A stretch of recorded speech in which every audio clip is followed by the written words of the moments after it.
we're going to be just turning around and singing Happy Birthday to Ground Zero. Happy birthday to you. Happy birthday to you.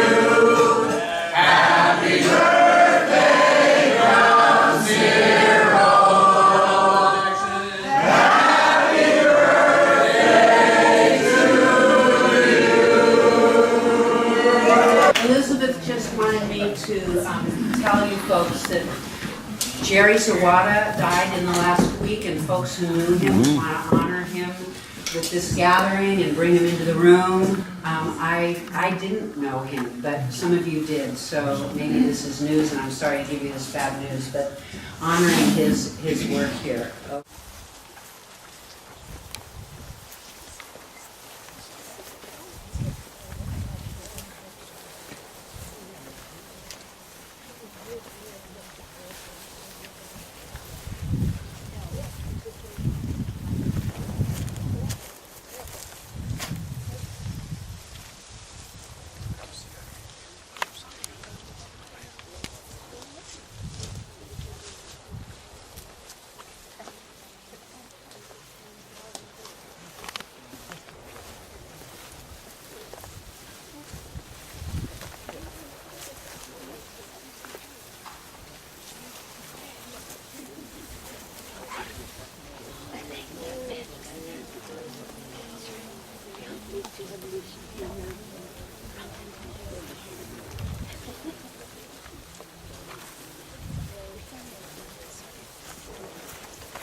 Okay, so we are going to move right along with the first panel, which is Before Ground Zero, conceptualizing, starting the movement.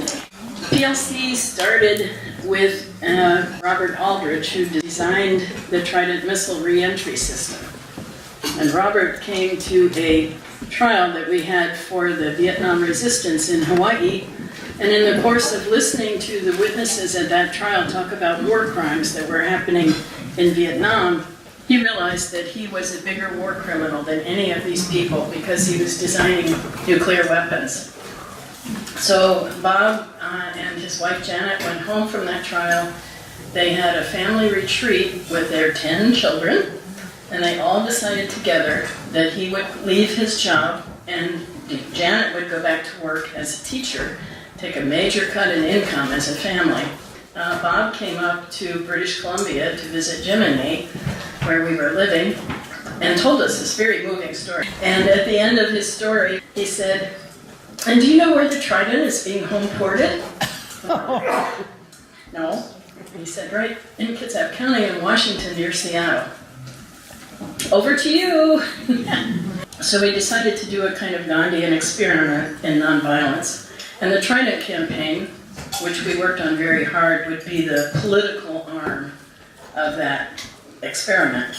And so we were just talking about all the process stuff we arranged and how we did everything by consensus. And the kids all had their own nonviolent process they went through. And we began to develop a campaign that had steps so that everybody could be involved. Didn't matter age, didn't matter ability, it didn't matter how far you wanted to go. There was something for everybody to do, so it could be a total lifestyle kind of commitment. Pacific Life Community had 3 major areas of involvement. One was Seattle. There are people here from Seattle who were part of that. And one was in Canada, where Shelley and I were at the time.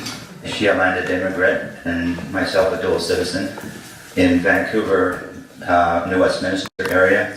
And then the third was Victoria, other Canadians. So from the very beginning, by the nature of Trident coming in one side of the Strait of Juan de Fuca, going out on the other side, it's an international issue. By the very nature of our community, both Canadians and Americans, and soon after that, going to the Conference for a Nuclear-Free Pacific in Suva, Fiji, with the help of the British Columbia government. So then we began to move back and forth between Vancouver, Victoria, Seattle in our meetings. I began going back and forth in terms of work in Canada and out in the Pacific, Nuclear-Free Pacific, working with different countries at that forum for a Nuclear-Free Pacific, and then coming down to the Trident base itself.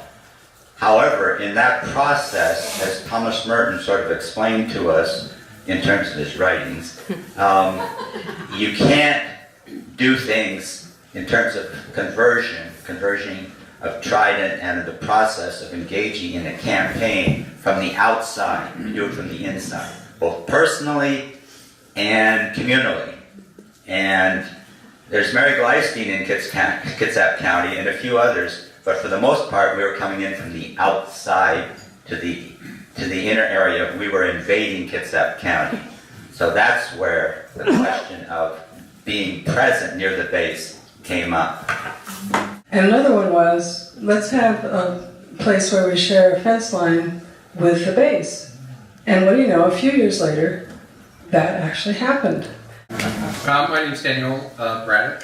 I moved to Washington in 1976. And when I got here, one of the first things I did was go to the American Friends Service Committee and look what I ought to be doing. And at that time, the Clamshell Alliance was doing a lot with the against WHOOPS and the nuclear power reactor down in Sassa.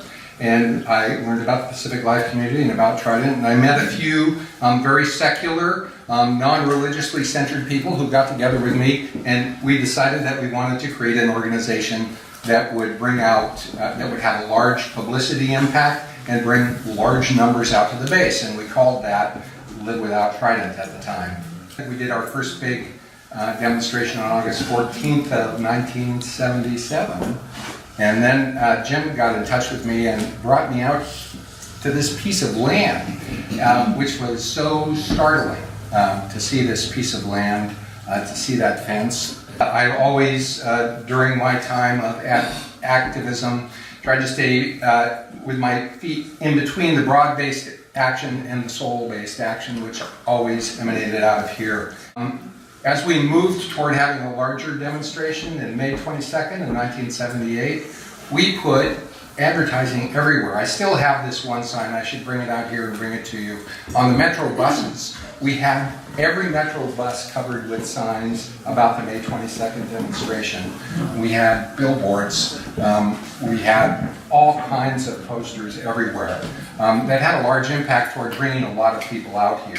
And so there was this, when we were training for this, there was a remembrance of a question that Gandhi was asked once, testing his nonviolent commitment, I think, and someone said, if you saw a plane flying overhead and there's a bomber and they're going to drop the bomb, what do you do? And he said, I would look up and look at the eyes, try to catch the eyes of the pilot and look on him with eyes of love. Well, yeah. So we were in the trial, and what we decided we would do is at the end, when we knew we would be all found guilty, that we would all stand and look on the judge with eyes of love.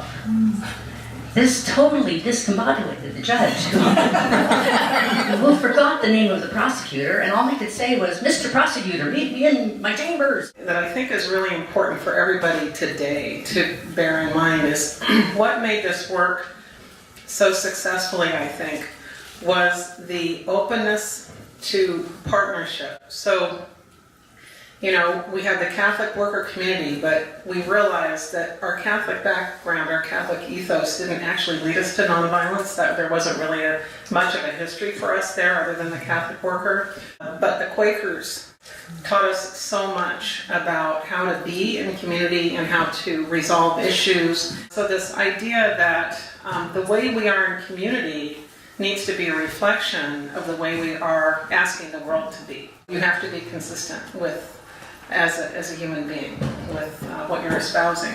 The campaign, in order to be consistent with the vision of nonviolence of Gandhi and of many other practitioners, has to be, on the one hand, resistance, confrontation, non-cooperation, in some way getting in the way of the system, whether it's in a little boat out in the Hood Canal, or whether it's going over the Trident-based fence, or sitting in front of a train. This is the resistance side, and there has to be the dialogue, the outreach, the relationship with the people on the other side of the fence, because this fence out here has to be overcome so that there's no fence between the people on this side and the people on that side. That's the vision from the beginning of this community, because of Bob Aldridge. He was on the other side of the fence in a more profound way than practically anybody in that base. He designed the system. He was one of the key designers of the Trident missile system. He is the origin. That family as a community are the origin by changing their whole way of life. When he's 49 years old, they have 10 children, and they take on a whole different way of life, and they free us to see, because what he is then free to write and what they are free to live. That's the whole thing. The process of leafleting involved us being arrested, all those of us who were leafleting in those days, because they arrest us on one side of the line for blocking traffic, and on the other side of the line for trespass. And you can't, be in midair. So we got arrested here, arrested there, and our key witnesses in the trials were base workers. There were a series of trials for leafleting. The key witnesses were base workers. Many of them did not agree with us. They said, we have a right to get the leaflets because we're Americans, we're citizens of this country. So that relationship began to make the Kitsap County Sheriff's question, why are we arresting these people? They're coming to the trials, they're hearing all this kind of stuff, and all kinds of things started getting mixed up.